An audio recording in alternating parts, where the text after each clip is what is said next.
Bonjour, dans ce tutoriel, vous apprendrez comment initier et compléter votre candidature à l'Université catholique de l'Ouest sur notre plateforme dédiée Academia. Sur la page d'accueil, lors de votre première visite, vous serez amené à créer un compte. Remplissez vos informations personnelles. L'intégralité des informations renseignées doivent être conformes à vos documents officiels. Attention, pensez à bien noter votre mot de passe et l'adresse e-mail que vous utilisez sur la plateforme. Elle vous sera utile pour chaque connexion future pour suivre l'avancement de votre candidature et de votre admission.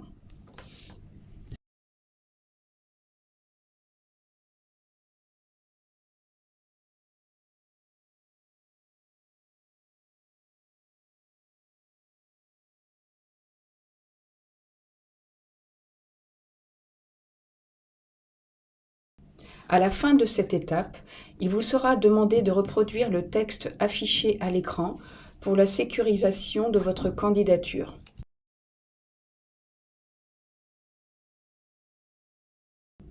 Une fois cette première étape confirmée, rendez-vous sur la boîte mail que vous avez renseignée. Vous devrez confirmer que cette adresse mail est bien la vôtre en cliquant sur le lien de confirmation. Vous serez automatiquement redirigé vers Academia. Vous pouvez à présent vous identifier afin d'entrer dans l'espace de candidature en ligne. Identifiez-vous avec votre adresse mail et votre mot de passe.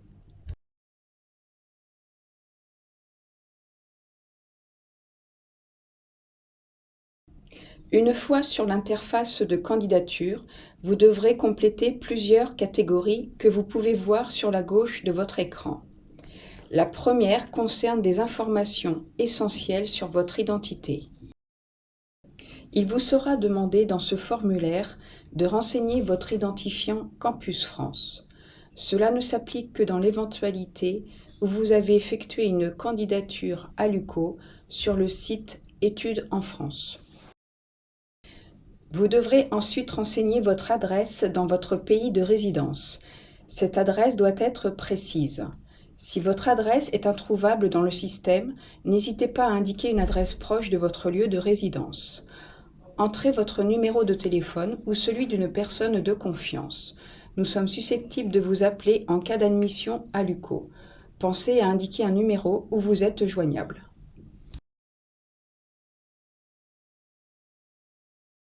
Vient maintenant le moment de choisir la formation dans laquelle vous souhaitez vous porter candidat à l'UCO. Ici, la formation choisie est le MBA, délivré par la Faculté de droit, économie, gestion et sciences politiques. Cette formation est seulement dispensée sur le campus de l'UCO à Angers. La majorité de nos licences sont dispensées sur plusieurs de nos 10 campus en France. Il faudra donc classer vos vœux, le choix de campus numéro 1 étant le campus qui sera par défaut le campus de votre admission.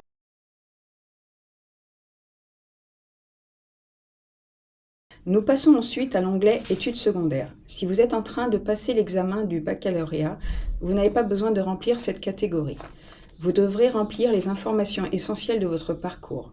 Si votre baccalauréat n'est pas un baccalauréat français, il vous faudra choisir bac professionnel ou diplôme équivalent au bac. Puis, dans le type d'équivalence, titre étranger admis nationalement en équivalence. Renseignez la mention obtenue, puis renseignez votre lycée. En cas de candidature sur une formation donnant accès à un grade de niveau master, vous devrez remplir les informations de votre parcours universitaire de licence ou toute autre formation vous donnant accès à la formation. Vous devrez donc renseigner le diplôme obtenu ou en cours d'obtention, l'année et l'établissement de délivrance du diplôme. Vous pourrez trouver votre établissement dans la liste déroulante prévue à cet effet. Si vous ne trouvez pas le nom de l'établissement, vous pouvez nous contacter par email.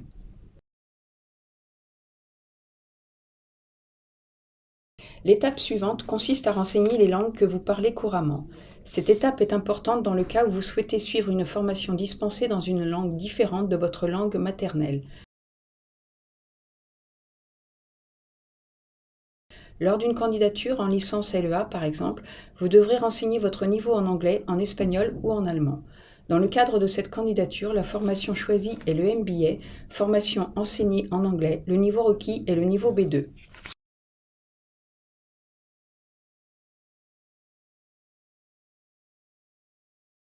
Remplissez ici vos informations financières. Le terme tuteur légal ou parent désigne vos parents directs, père ou mère. Les avis d'imposition mentionnant un nom différent du vôtre, sans preuve de parenté, ne seront pas acceptés. L'étape document à fournir est indispensable. C'est cette dernière qui permettra une étude pédagogique de votre dossier. Un document doit être téléchargé puis rempli, le formulaire complémentaire du recrutement international. Il s'agit d'un formulaire dédié aux étudiants ayant suivi des études dans un lycée qui n'est pas dans le système français. Vous devrez le télécharger puis le remplir en y ajoutant vos notes, votre classement et en y ajoutant d'autres tests et examens que vous auriez réalisés. Ici, déposez chaque document demandé au format PDF. Si vous n'êtes pas en possession d'un document, par exemple une copie de votre relevé de notes du baccalauréat, car vous le passez en fin d'année, envoyez-nous un email. Le document attestation de stage ou de travail est facultatif. Il s'agit ici de renforcer votre candidature par des expériences professionnelles passées. Ne téléchargez pas de document si vous n'êtes pas en possession d'une attestation. Le CV et une lettre de motivation sont indispensables. Pour la formation MBA, une vidéo de présentation est demandée. Vous devrez la réaliser indépendamment et l'ajouter dans l'espace prévu à cet effet. La dernière étape est la validation de votre candidature. Si vous ne cochez pas la case correspondante, votre candidature sera considérée comme incomplète et ne sera pas traitée. N'oubliez pas de cliquer sur le bouton « Valider » en bas de la page. Vous pouvez télécharger la fiche récapitulative de votre candidature. Un mail de confirmation vous sera envoyé afin que vous puissiez suivre l'avancement de votre candidature. Si un document n'est pas conforme, vous serez notifié par mail. Vous devrez remplacer le document au besoin. Merci d'avoir suivi ce tutoriel. Nous vous souhaitons bonne chance et espérons vous voir à la rentrée de septembre.